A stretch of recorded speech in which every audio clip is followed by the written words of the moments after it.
Hello, everyone, and welcome back to our Walking Dead podcast. Okay, I don't know how many of you have watched the episode. I assume you probably have if you're already listening to this podcast. Again, we're going to go through all the spoilers of what happened tonight. Guys, I'm a little shaken up. I literally just got done watching it. There is something that went down this episode that I can't put my head around it yet, but it is worth hanging in for a little bit, guys. If you want to hear all the events that happened tonight, it's worth listening to the end of this podcast. So I'm just going to go ahead and get it started here. We're at Season 4, Episode 3 of Fear the Walking Dead. Episode's name is Good Out Here. Okay, guys. I'm a little anxious here, so just bear with me while we get through this one.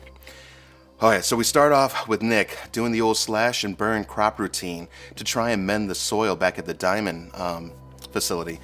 Unfortunately, it looks like they have lost a whole yield of crops, so yeah, that sucks big time. We jet forward in time where Nick, Alicia, Strand, and Luciana have hijacked Althea's mega SWAT truck, of course, and they're heading to the location of where they originally found that number 51 flag. Of course, Alicia and Nick and all of them are hell-bent on finding this crew for some reason. We're still not sure exactly why. We seem to be getting closer to it, but still not there. Althea plays Major Hardass with Nick while in the SWAT truck, basically telling him how it's going to go, and it pulls a major whammy on Nick as she gets loose from her zip ties, and she gets a knife to his throat. And then, with all the commotion on the truck going on, and then up ahead there's some zombies on the road, the truck swerves off and goes out of control down this long-ass hill where it runs into a decent-sized boulder. I mean, that is one hell of a boulder. And of course, at the top of the hill, the walkers are now heading down to the truck to have themselves some lunch. So everyone starts coming to as Nick and Luciana have been almost knocked fully unconscious. They're just totally out of it. We see a quick scene of John Dory grabbing something from the front of the truck, and then Nick passes out as a walker is slowly heading to the back of the truck. So then it goes to black. Not looking promising. I don't know what it is about Nick. I mean, I want to like this guy, and he tries to do good, but it seems like he's always trying to F something up. He lets his emotions take over, but that's his character, right? He's a very emotional person, especially with everything that's gone down with him. Lucky for him, John, Althea, and Morgan basically take care of that whole zombie crew that headed down the hill, and they tie up the others. So, oh, how the tables have turned. Luciana says she knows a truck yard where they can find a big enough rig to try and tow the SWAT truck out of that major ditch it's in. So, Althea ties Nick to the back of the truck and tells him not to do anything crazy or pretty much stupid again. Morgan chooses to stay behind to watch Nick since his leg is wounded anyways, and the wound would only slow the group down. So the rest of the crew heads off to the truck yard. So talk about funny, Morgan lets Nick loose so he can get something out of his pack. Clearly Nick's trying to pull something. So Morgan undoes his ties with a really decent-sized knife and lays it down. Nick asks Morgan if he's worried that Morgan, that he might try something on Morgan, and Morgan just lays a barrage of like 3 to 4 hits in sequential order, just totally laying Nick out after he tries to go for the knife. So Nick is going to have to quickly learn not to mess with Morgan here. Nick, he's just too quick. So Nick is nice enough to share a protein bar with Morgan from his backpack, and in a way I think Nick kind of likes Morgan, or at least he's starting to in a weird way, but they're still not there yet. Morgan heads up to the road, and Nick rummages through the SWAT truck and finds Althea's camera. He watches some of the testimonial footage, including that of Morgan, and I think he saw some of John's too. He's hearing Morgan talk about how, I lose people, then I lose myself. So that whole philosophy behind Morgan's pain. So then out of nowhere, a blue car, El Camino, starts making its way down the road toward the crash site. This doesn't look too good. And go figure, Nick sees the blue vehicle drive by, and he goes apeshit on Morgan, just trying to get out of the SWAT truck. I mean, talk about WTF. Nick grabs a hammer, kind of knocks Morgan to the side, and then runs up the hill and leaves Morgan for dead as more walkers show up. Perfect timing, by the way. And Nick runs down the road after the car. So it's safe to say that he recognized that car, and is hoping it leads him to somebody or someone or this or that. Perhaps his mom, Madison. Who knows? Of course, a lot of us have seen this episode, so we know. But I'm just kind of keeping you in suspense here. So we'll find that out a little bit later in the episode.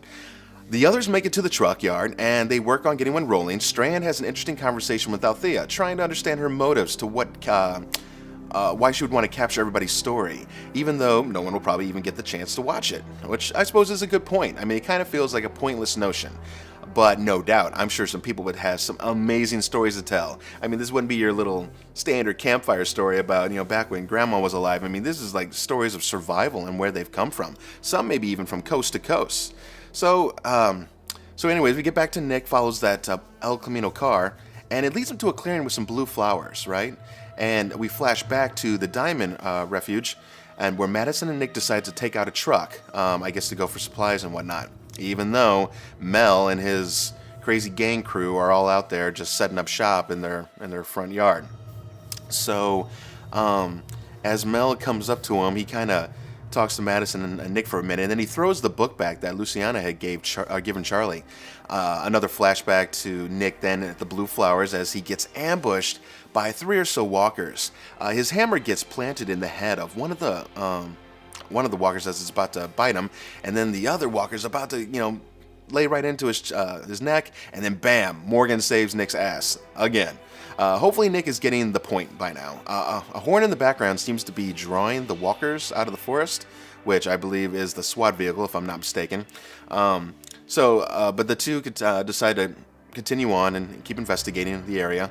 On a side note, I just wanted to say, I realized that Nick did not take a whole lot of time to find any other weapon before rushing out of the SWAT truck after the El Camino. But, I mean, trust me when I say the hammer is not the weapon of choice, guys. Poor range. I mean, high probability it's going to get stuck in your target. I mean, I'd only use it as a last resort. But, so maybe, hey, just try and dodge the zombies for once instead of trying to always get up close and personal. These people drive me nuts. I know it builds tension on the show, but why do you have to get so close to these things? All it would take is one miss, one slip up, and then their friggin' teeth go right into your arm. Anyways, what do I know?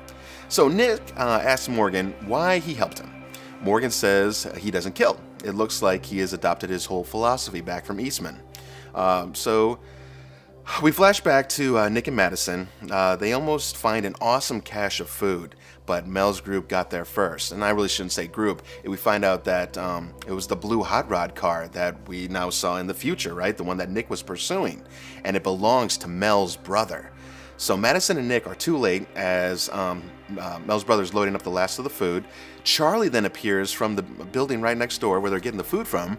And then Mel's brother starts spouting some shiat, that only enrages Nick, about how at least I keep my people fed and you don't, blah, blah, blah. Nick runs over and throws a knife right at his throat.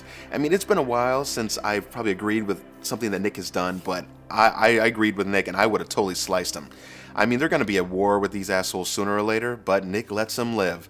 He puts a little cut on his neck, maybe as a reminder, but it was probably a wise choice for him not to do what he needed to do. But Charlie did see all of this, and so it's probably put a different notion in her mind now, about Nick's character, and this, that even though he wanted to care for her, she's seen now another side of Nick, and she probably didn't like it. So we're gonna head back now to Morgan and Nick. They're held up in a deserted town's pharmacy as Morgan rebandages his wound. Morgan brings up the El Camino, and Nick starts to question Morgan, and Morgan can't handle it as usual, so there's just too much pain behind those eyes. We go back then to Althea and the others as they make it back with the truck. The SWAT vehicle is surrounded by walkers, and after some BS banter back and forth, Luciana and John decide to head off to find Morgan and Nick, knowing that Morgan's wounded, and they want us to make sure that they're okay, while Alicia and Strand discuss terms with Althea to basically get the truck out and then lead them to the flag location and possibly find, Mel's crew as well. And then Strand and them will then tell her their story. So see, everybody can get along after all. Ha ha ha, that's great. Interesting way to try and build tension and then ease away from it with the writers, doing what they're doing here, but it's done, so here we move forward. Alicia heads down the hill solo and starts whooping up on some undead, like none other. Althea provides some sniper cover, which was nice of her to do. I'll tell you, Alicia has some cojones on her. Going down there by herself, I mean, there was a lot of walkers down there, but she manages to slip through with the tow cable, and she gets the vehicle latched, and then Strand starts the pulley up and starts making the vehicle go up the hill. Yay, go team, go. Let's see what happens when you can all work together. Back with Morgan, and what I would guess is I'm calling it the present tense. He freaking comes across Mel's brother and the El Camino in that deserted town. So when Morgan walked off, he didn't want to, tell Nick his story and whatever. He finds Mel's brother in that damn blue car. So snap, Nick comes around the corner and he immediately hides the hammer behind his hands. And then Mel's brother turns and he sees Nick, and he's surprised to see him. He's like, I never thought I'd see you again. Morgan then comes between them. Nick is soaring. I mean, he wants blood from this guy like none other. We can totally see it. Yet Morgan holds him back, and Nick throws him an ultimatum, basically saying that if he continues to hold him, Nick will kill him. Morgan gives this weird look from his eyes, kind of like he realizes that I don't want anything to do with you, or I'm not standing in the way of this. So Morgan sees the fury and backs off. Nick walks into the silo where Mel's brother is, and, well, sorry, we had a flashback. So we flash back to where Madison and Nick had just encountered Mel and Charlie at that, it wasn't a church, but whatever that building was, where basically Nick had the knife up against his throat. So they left off. Nick talks to Madison about the world, that he wanted basically to stay inside the compound because of the things that this world makes you do when you're out there, terrible things. I'd love to continue with this deep philosophy and, and all that, but immediately we flash back to Nick walking up behind Mel's brother, and sweet baby Jesus, what is up with these flashbacks? I mean, I gotta admit, I can't really say anything because I use them all the time in our Dead Nightmare series, which is on our channel, by the way, so make sure to subscribe and to check out all 5 episodes. Number 6 is coming soon. Anywho, back.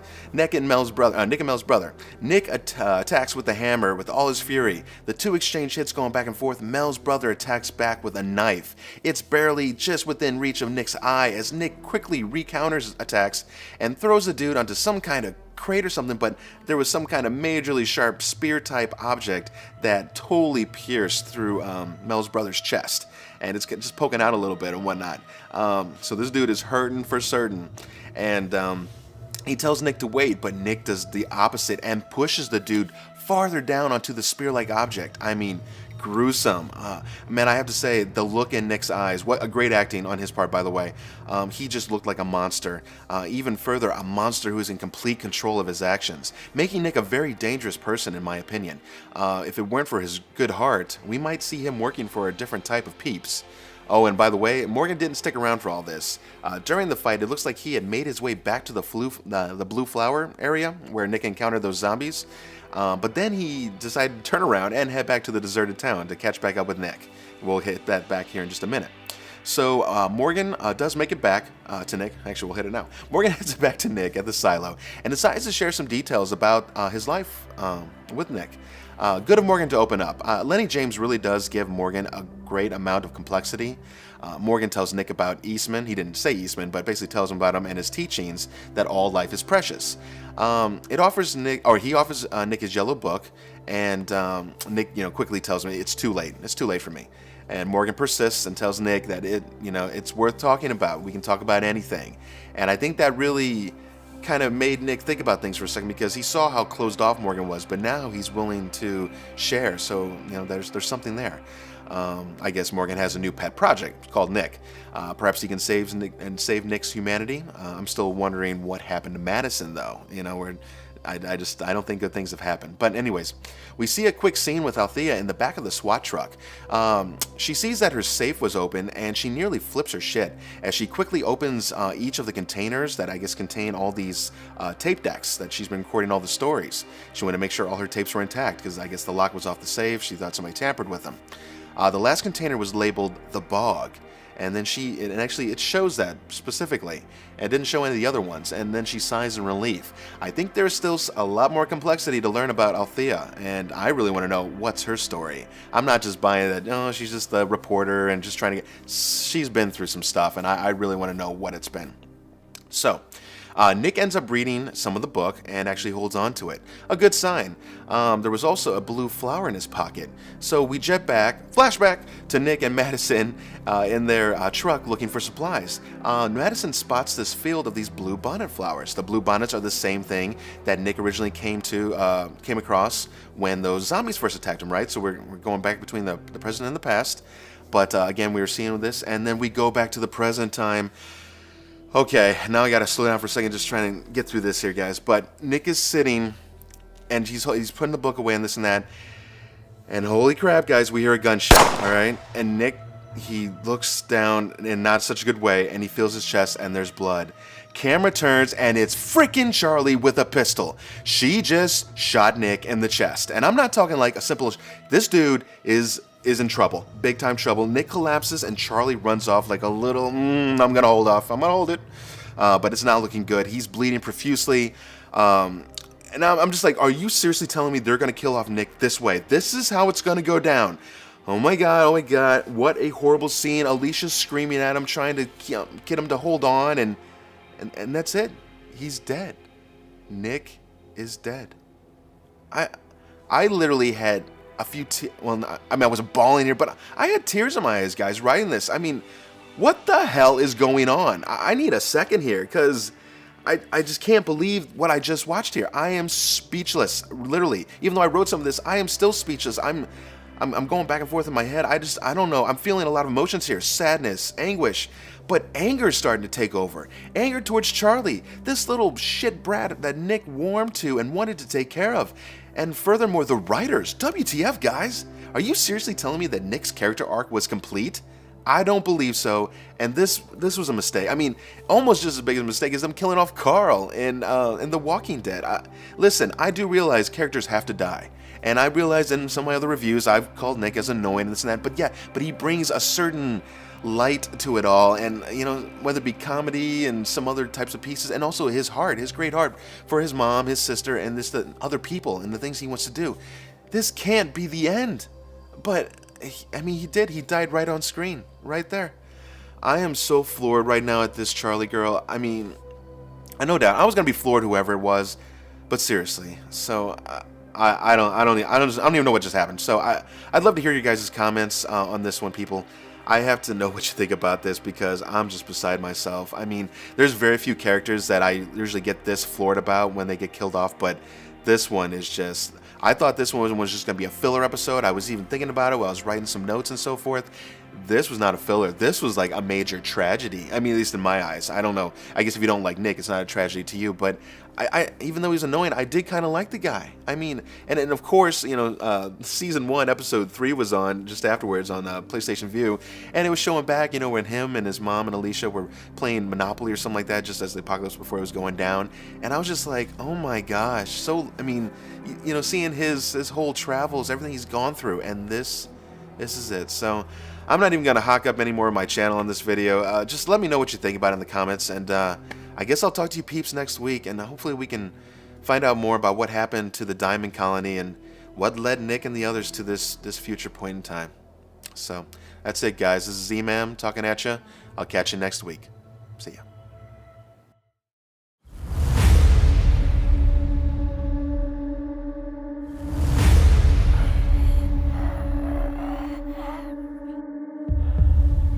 How in the hell did I get way down here?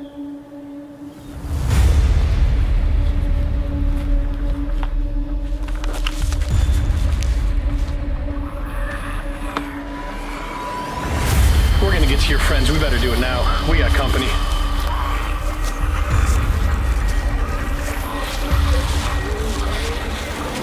God damn it! Can you stop? Let's go!